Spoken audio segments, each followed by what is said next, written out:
Bayangkan, hidup di suatu negara di mana satu orang memimpin selama 32 tahun lamanya. Lalu suatu hari, mahasiswa mulai turun ke jalan, dan rakyat mulai bersuara. Dan dalam hitungan hari, kekuasaan yang berdiri selama puluhan tahun itu runtuh. Apa yang sebenarnya terjadi?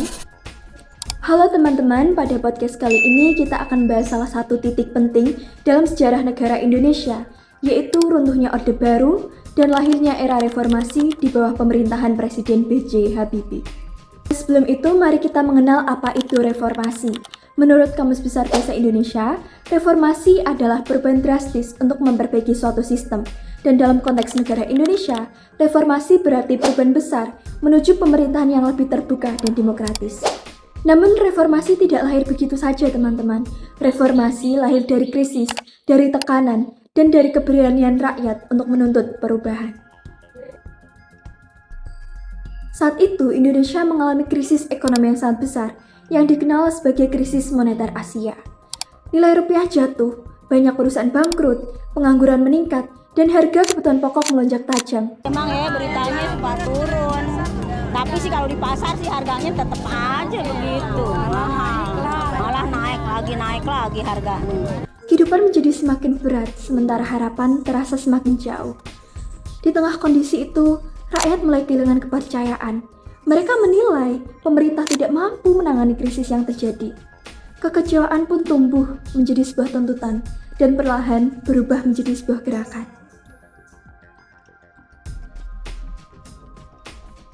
In May 1998, Indonesia was feeling the brunt of the economic crisis sweeping East Asia.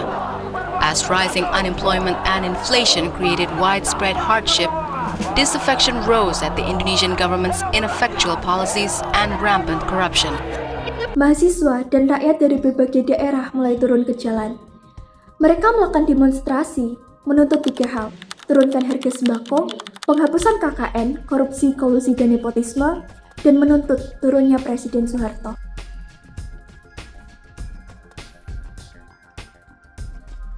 Puncaknya, pada tanggal 12 Mei 1998, terjadi bentrok antara mahasiswa Universitas Trisakti dan aparat keamanan. 4 mahasiswa dari Universitas Trisakti tewas tertembak. We are getting shot at by the sniper. It is very immoral and very brutal. It is a murder. And the international or the national people must see this. Dari tragedi itu, kemarahan rakyat meningkat tajam. Demonstrasi meluas di berbagai daerah dan tekanan terhadap pemerintah semakin kuat.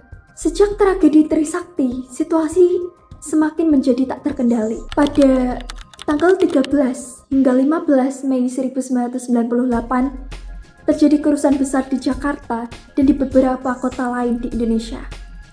Banyak bangunan dibakar, toko dijarah, dan terjadi kekerasan, terutama terhadap etnis Tionghoa. Indonesia berada dalam krisis total, krisis ekonomi, politik, dan kepercayaan. Kemudian mahasiswa melakukan langkah yang belum pernah terjadi sebelumnya. 18 Mei 1998, ribuan mahasiswa berhasil menduduki gedung DPR dan MPR.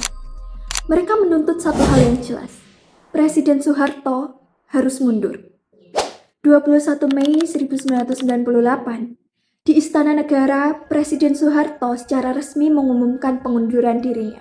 Untuk menyatakan berhenti dari jabatan saya sebagai Presiden Republik Indonesia. Sesuai dengan konstitusi, Mahkamah Agung melantik Wakil Presiden saat itu, B.J. Habibie, sebagai Presiden Republik Indonesia yang baru. Saya akan melaksanakan kewajiban konstitusional saya. Dengan itu berakhirlah Orde Baru. Dan pada saat yang sama lahirlah era baru, era reformasi. Namun, jatuhnya Orde Baru bukanlah akhir dari sebuah krisis. Justru itu merupakan sebuah tantangan baru. Menggak kepemimpinan kemudian berada di tangan B.J. Habibie. Beliau tidak mewarisi negara yang stabil, beliau mewarisi negara yang sedang krisis. Ekonomi hancur, dan kepercayaan rakyat rendah. Presiden B.J. Habibie kemudian melakukan berbagai kebijakan reformasi, mulai dari kebijakan politik, ekonomi, dan kebijakan lainnya. Membentuk Kabinet Reformasi Pembangunan. Fungsinya jelas, yaitu menstabilkan negara yang sedang krisis dan menjalankan agenda reformasi. Kabinet ini bertugas untuk memperbaiki ekonomi, membuka kebebasan politik, mengurangi praktik KKN, serta menyiapkan pemilu 1998 yang lebih demokratis. Intinya, kabinet ini adalah mesin transisi yang membawa Indonesia keluar dari bayang-bayang Orde Baru menuju reformasi. Setelah menjabat, B.J. Habibie kemudian memutuskan untuk mempercepat pemilu yang akhirnya digelar pada Juni 1999. Keputusan ini penting karena tujuannya jelas, yaitu mengembalikan kedaulatan ke tangan rakyat. Setelah bertahun-tahun pemilu berjalan dalam sistem yang terbatas, masyarakat akhirnya diberi kesempatan untuk memilih pemimpin secara bebas dan demokratis. Pada momen ini juga, sistem multipartai dibuka. Sekitar 48 partai politik ikut serta dalam pemilu ini. Salah satu penyebab Orde Baru bertahan lama adalah tidak adanya batas kekuasaan yang jelas. Untuk mencegah hal itu terulang, dilakukanlah sidang istimewa MPR pada tahun 1998 yang menghasilkan beberapa ketetapan berikut. Salah satu keputusan paling berani Presiden B.J. Habibie saat itu adalah melakukan referendum kepada Timur Timur. Mereka diberi dua pilihan, yaitu tetap bersama Indonesia atau merdeka. Hasilnya, sebanyak 78,5% rakyat Timur Timur memilih untuk merdeka. Meskipun keputusan ini sulit, ini menunjukkan bahwa pemerintah mulai menghormati hak rakyat untuk menentukan masa depan mereka sendiri.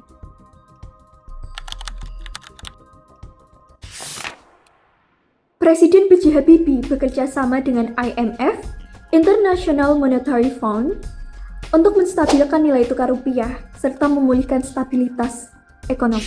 Kebijakan berikutnya yaitu melikuidasi bank. Saat krisis ekonomi terjadi, banyak bank bangkrut dan orang jadi takut menyimpan uang di bank. Pemerintah kemudian melikuidasi atau menutup bank-bank yang tidak sehat sekaligus memperbaiki sistem perbankan. Tujuannya agar sistem keuangan kembali aman dan masyarakat bisa percaya lagi pada bank. Kebijakan selanjutnya yaitu melakukan operasi pasar, di mana pemerintah menyediakan bahan pokok dengan harga terjangkau. Tujuannya yaitu untuk menekan kenaikan harga dan membantu masyarakat bertahan di tengah krisis. Kebijakan lainnya yang dilakukan oleh Presiden B.J. Habibie yaitu memberikan kebebasan pers. Seperti yang kita ketahui, pada masa Orde Baru, pers dikontrol ketat. Media harus memiliki surat izin khusus yang bernama Surat Izin Usaha Penerbitan Pers atau SIUPP dan tidak boleh memberitakan hal-hal yang dianggap terlalu kritis terhadap pemerintah. Memasuki era reformasi, kemudian B.J. Habibie menghapuskan surat izin tersebut dan akhirnya pers menjadi ruang yang terbuka dan bebas untuk menyampaikan pendapat. Selanjutnya yaitu membentuk Tim Gabungan Pencari Fakta atau TGPF. Tim ini bertugas untuk menyelidiki kerusuhan Mei 1998 dan berbagai dugaan pelanggaran HAM. Langkah ini diambil untuk mengungkapkan kebenaran dan menunjukkan komitmen pemerintah dalam memperbaiki kesalahan masa lalu dan mengurangi dwi-fungsi ABRI. Seperti yang kita ketahui, pada masa Orde Baru, militer memiliki peran ganda, yaitu menjaga keamanan sekaligus terlibat dalam politik. Contohnya, militer dapat duduk di kursi DPR. Memasuki era reformasi, kemudian Presiden B.J. Habibie mulai mengurangi peran militer dalam politik. Perubahan ini tidak dilakukan sekaligus, tetapi bertahap dan berlanjut hingga masa pemerintahan Presiden Susilo Bambang Yudhoyono. Sampai akhirnya militer kembali fokus pada tugas utamanya, yaitu menjaga pertahanan dan keamanan negara, bukan terlibat dalam pemerintahan. Akhir pemerintahan Presiden B.J. Habibie. Nah, pada Oktober 1999, saat itu Habibie menyampaikan laporan pertanggungjawabannya di hadapan MPR. Laporan ini berisi penjelasan tentang kebijakan dan langkah reformasi yang telah ia lakukan selama menjabat sebagai presiden. Namun, laporan tersebut ditolak oleh MPR. Salah satunya karena keputusannya memberikan referendum kepada Timur Timur yang akhirnya memilih untuk merdeka, serta situasi politik yang masih sepenuhnya belum stabil. Pertanggungan jawab Presiden Republik Indonesia Profesor Baharudin Yusuf Habibie ditolak oleh majelis. Setelah penolakan itu, Habibie memutuskan untuk tidak mencalonkan diri menjadi presiden. Jabatan presiden kemudian beralih kepada Abdurrahman Wahid atau Gus Dur yang memenangkan pemilu 1999 dan berakhirlah masa pemerintahan Presiden B.J. Habibie.